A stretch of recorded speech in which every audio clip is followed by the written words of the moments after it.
Assalamualaikum warahmatullahi wabarakatuh. Perkenalkan, nama saya Bambang Eko Wahono dari kelas semester 4 manajemen malam. Yang saya hormati Ibu Iraning Rusmawa sebagai pengampu mata kuliah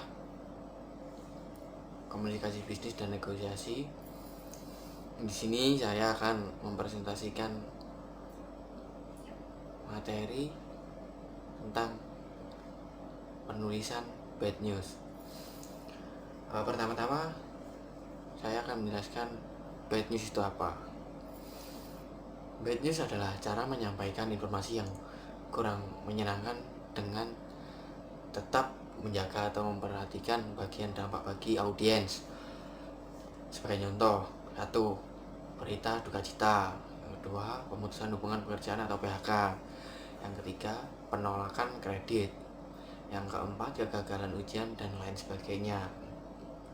Oleh karena itu, pembuatan dan penyampaian pesan bad news harus memperhatikan banyak hal, serta harus menggunakan cara yang tepat. Ketika penyampaian pesan dapat dilakukan secara efektif, namun tetap memperhatikan perasaan penerima pesan bad news.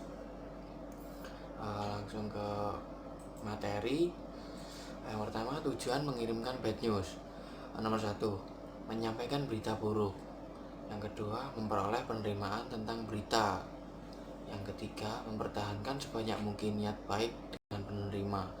Yang keempat, mempertahankan citra baik bagi organisasi. Yang kelima, mengurangi atau menghilangkan kebutuhan korespondensial tentang hal tersebut di waktu yang akan datang. Selanjutnya, tujuan mengkomunikasikan bad news. Yang pertama, penerimaan. Maksud dari penerimaan ini adalah penerimaan pesan yang harus jelas. Yang kedua, citra positif agar tidak mencemarkan nama baik. Yang ketiga, kejelasan pesan. Ini sangat penting karena menyangkut dengan kebenaran informasi atau penyampaiannya bad news tersebut. Yang keempat, proteksi. Selanjutnya, strategi pengorganisasian. Menciptakan audience centered tone dengan tujuan 1. Membantu audiens mengerti bahwa bad news menggambarkan suatu keputusan. Yang kedua, membantu audiens mengerti keputusan. Yang ketiga, membantu audiens agar tetap memberikan goodwill bagi perusahaan. 2. Memilih pendekatan organisasial. Pendekatan tidak langsung dengan cara pembuka, alasan, bad news, penutup. Yang dimaksudkan pembuka adalah pernyataan netral atau pembukaan pembicaraan tentang penyampaian tersebut. Yang kedua, alasan sebelum kita menyampaikan bad news itu sendiri. Kemudian bad news adalah inti dari penyampaian pesan bad news. Yang terakhir, penutup. Penutup ini biasanya penyampaiannya dengan hal yang positif dan menyenangkan agar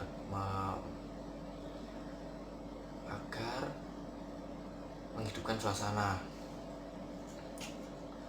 Yang kedua, pendekatan langsung. Pendekatan langsung di sini biasanya digunakan pada penerima yang senang langsung dengan to the point.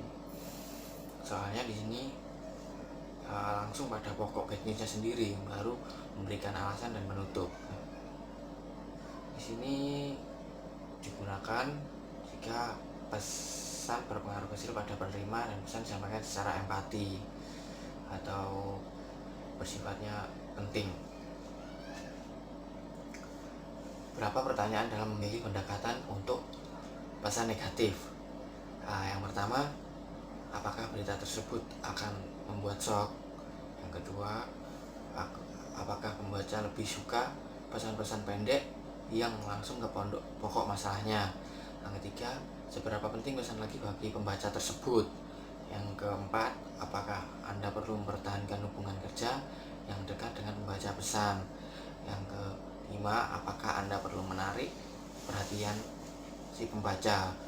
Yang keenam, apa gaya yang disukai oleh organisasi Anda? Yang ketujuh, seberapa banyak komunikasi lanjut yang Anda inginkan? Itu beberapa contoh pertanyaan dalam memilih pendekat untuk pesan negatif. Selanjutnya memilih kata-kata positif. Yang pertama, saya tidak paham maksud Anda. Yang kedua, kerusakan tersebut tidak dapat diperbaiki dalam seminggu. Yang ketiga, tolong klarifikasi permintaan Anda. Yang keempat, barang tersebut akan diperbaiki minggu depan. Nah, di sini kata-kata positif sangat diperlukan agar tidak memicu kesalahpahaman dengan si penerima pesan. Contoh-contoh umum pesan-pesan negatif.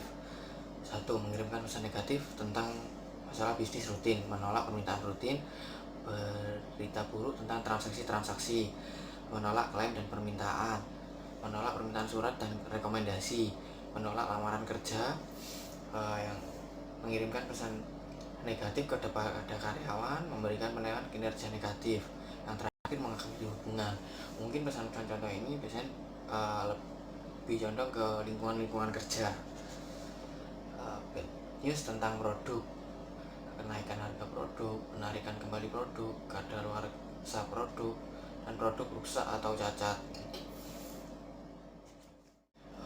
Poin selanjutnya adalah poin penting yang harus diperhatikan dalam mengembangkan pesan negatif. Yang pertama, kelola waktu Anda dengan hati-hati. Yang kedua, bila masalah telah ditutup, jangan menyiratkan bahwa masalah tersebut masih terbuka. Yang ketiga, tawarkan ide-ide alternatif bila mampu. Maksudnya menawarkan ide-ide ini atau meringankan beban si penerima pesan dengan cara mengasih solusi atau yang lainnya. Yang keempat, jangan menyiratkan bahwa ada bantuan atau informasi yang lain mungkin tersedia padahal semuanya tidak ada. Nah, di sini informasi yang diterima harus dikembangkan dulu. Jangan langsung menyimpulkan bahwa seolah-olah pesan itu memang benar. Jadi harus dikembangkan terlebih dahulu untuk mencari pesan yang sesungguhnya yang benar. Materi selanjutnya adalah penulisan pesan persuasif. Persuasi adalah suatu usaha mengubah sikap, kepercayaan, atau tindakan audiens untuk mencapai tujuan. Tujuan pesan persuasif. Yang pertama, menjual ide gagasan kepada orang lain, memberikan saran agar prosedur operasional lebih efisien, mengumpulkan suatu dukungan untuk kegiatan tertentu, dan meminta bantuan dana bagi pembiayaan suatu proyek. Kriteria pesan persuasif: mempengaruhi audiens agar cenderung mempertahankan ide atau gagasannya. Yang kedua, lebih panjang. Yang dimaksud lebih panjang, mungkin terdapat kata atau kalimat yang harus berusaha untuk meyakinkan si pembaca. Yang ketiga, lebih rinci atau kalimat atau ujarannya yang disampaikan sangat menghindari konflik dan pendengar agar tujuan dalam mengajak bisa tercapai. Persuasif. Yang pertama, analisa audiens. 1. Siapa audiensnya? Yang kedua, apa saja kebutuhan mereka? Yang ketiga, bagaimana kredibilitas saudara sebagai penyampai pesan dalam mempengaruhi suatu pesan?